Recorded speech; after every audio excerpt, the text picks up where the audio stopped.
میں حمام میں داخل ہوا. حمام نہانے کے لیے آج بھی بیر جو تو بنے ہوتے ہیں, اس دور میں بھی ہوتے تھے. اس دور میں صابن نہیں ہوتا تھا. آپ جو بزرگ بیٹھے ہیں ان کو پتہ ہے, مٹی سے نا سر دھوتے تھے. وہ جو دریا کی مٹی ہوتی تھی یا چکنی مٹی ہوتی تھی اسے سر کو دھوتے تھے. برتن بھی اسی سے مانجتے تھے. آج بھی ریت سے مانجتے ہیں کئی لوگ. تو صابن, وہ کہتے ہیں میں حمام میں داخل ہوا نا تو میں نے مٹی اٹھائی. اب یہ شیخ سعدی کی جتنی بھی باتیں ہوتی ہیں وہ سمجھانے کے لیے ہوتی ہیں, یہ نہیں کہ انہیں پتہ نہیں ہوتا. وہ امت کو ایک پیغام دیتے ہیں اپنی کہانیوں سے, بوستان اور گلستان میں.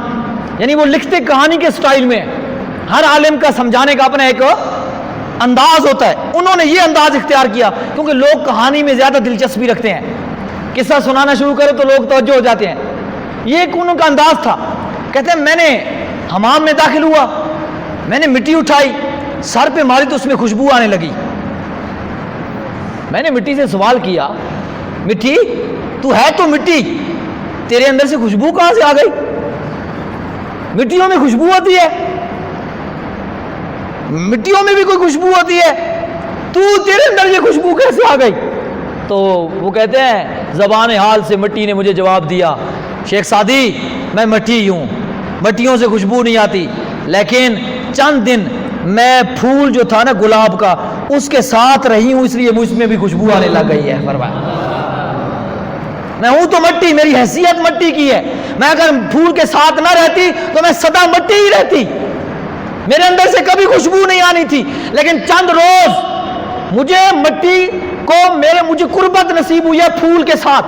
یار کی اس رفاقت نے, پھول کی اس رفاقت نے مجھے اس مقام پر پہنچا دیا ہے. لوگ کہتے ہیں ولی اللہ کے مزار پر قبر کے اوپر مٹی ہے, کنکریاں ہیں, ریت ہے, بجری ہے, اینٹ ہے, اپنے ہاتھ سے لگاتے ہو اور پھر اسی کو چومتے ہو, اس میں یہ کیا فرق ہے؟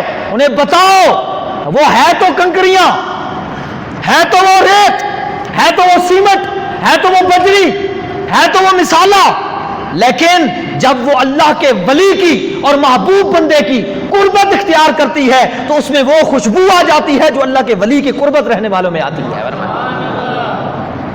ان میں یار کی برکت آ جاتی ہے, ان میں وہ صحبت کی برکت آ جاتی ہے.